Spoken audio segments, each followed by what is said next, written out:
If you've tried all the points discussed and you still find yourself in need of extra cash to help pay for your tuition and living expenses, you could also go for a student line of credit. A lot of the major banks in Canada do have a student line of credit product that they can offer you. And with a student line of credit, I believe it's typically at a fixed rate. So the interest rate doesn't tend to fluctuate with inflation or central bank base rate changes. This can be helpful to you as an international student. You could get up to maybe 10,000, depending on your program of study. I'm not sure what all the eligibility requirements are for the student line of credit, but of course the bank will assess on the basis of the potential benefits or the chances of you being employable from the program that you're studying. Once you've been approved the student line of credit, you could use that to pay for your tuition and your living expenses.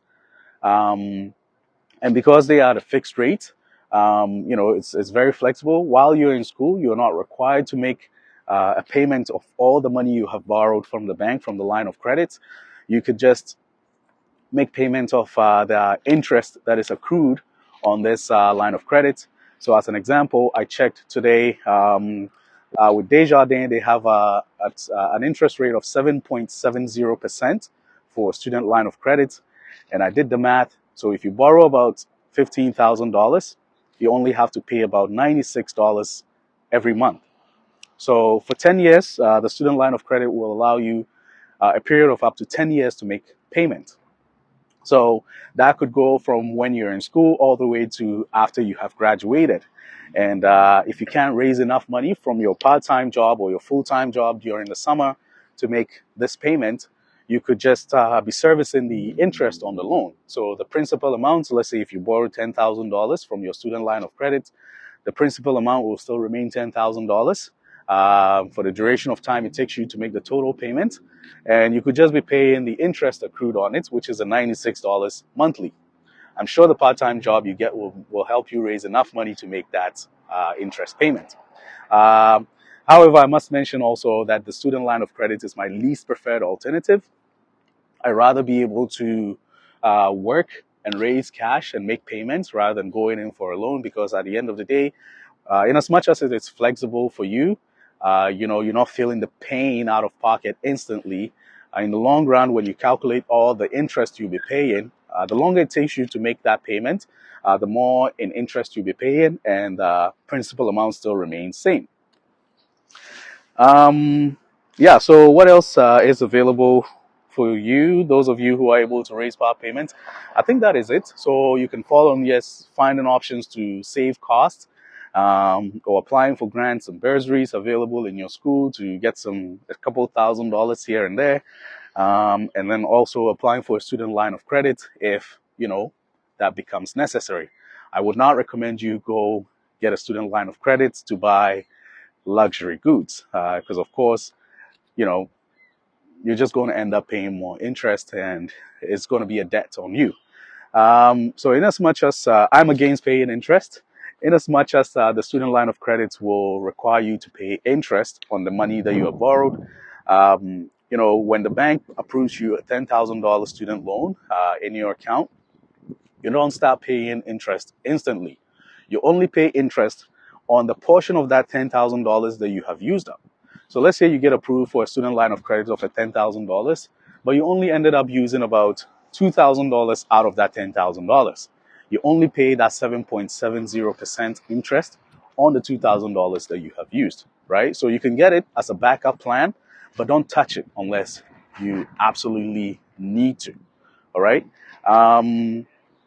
Yeah, so that will be that for those of you who are able to raise part payment. Now let's talk about the alternative available for those that aren't able to raise the tuition fees or the living expenses. All right, I must admit there are advantages to getting the student line of credit, even though it's not my most preferred alternative to go with. But if you get a student line of credit and you happen to pay your loan up on time, or make your interest payments on time, it helps build up your credit history in Canada.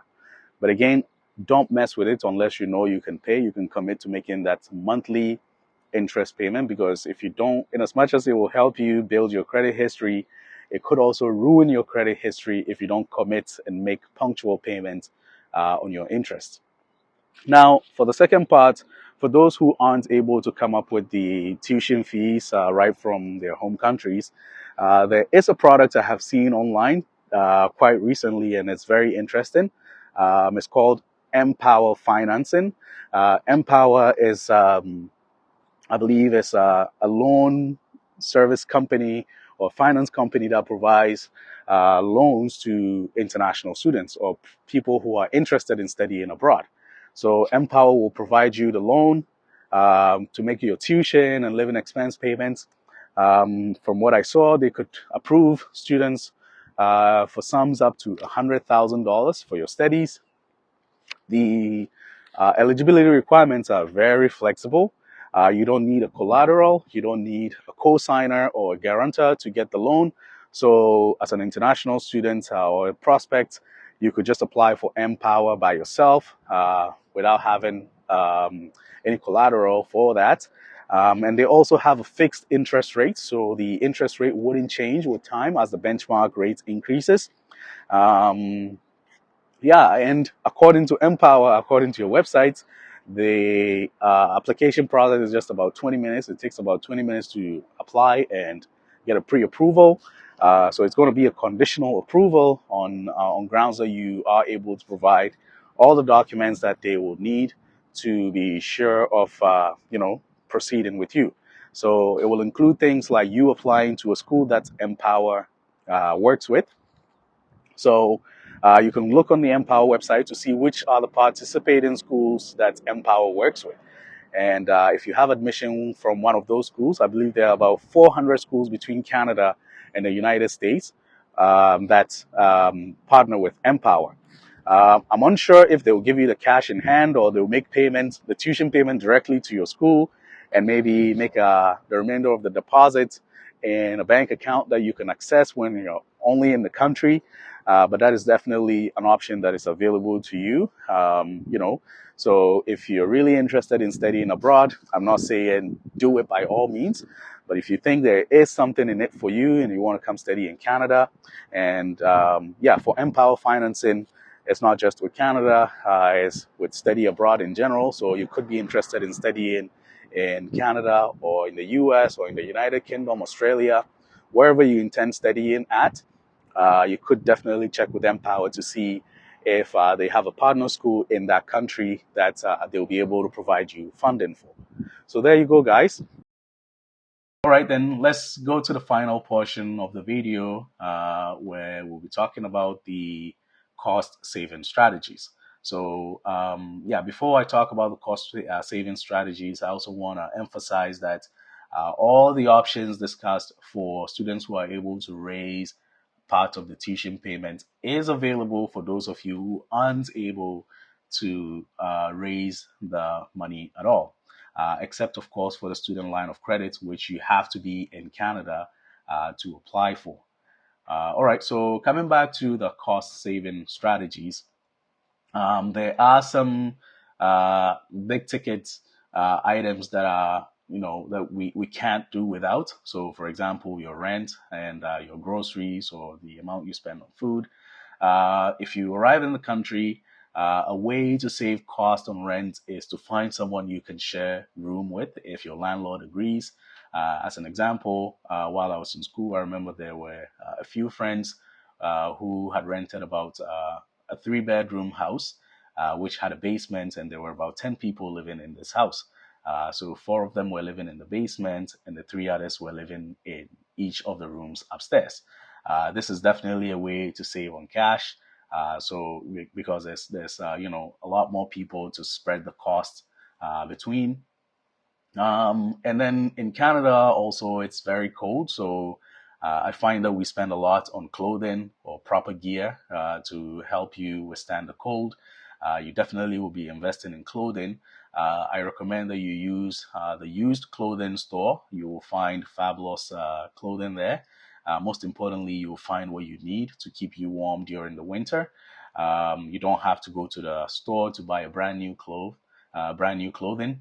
If you go to the used clothing store, you'll find everything from mittens, gloves, winter boots, winter jackets, snow pants, hats, and everything. You're going to get it there at the used clothing store.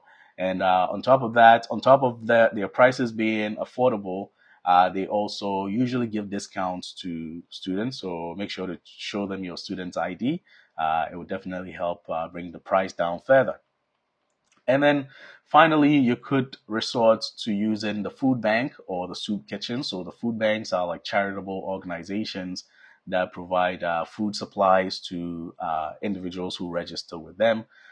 Make sure to look out for a local food bank or soup kitchen. The soup kitchens, on the other hand, instead of providing um, uh, food items or grocery items, the soup kitchens will usually provide ready cook meals. Yeah, so these are great. Definitely check them out. They are open to not just citizens and permanent residents, they are open to anyone who is in need. But I would mention that if you have ever used the food bank or the soup kitchen, make sure to remember to contribute to them someday when you are no longer in need. So that brings us to the end of today's video. I hope you found the content useful as always. Thanks a lot for supporting this channel. For those of you who have already subscribed, thank you so much. For those who are yet to subscribe, please don't hesitate. Come on, hit that subscription button, hit the like and share the videos. And I hope to see you in my next video. Thank you.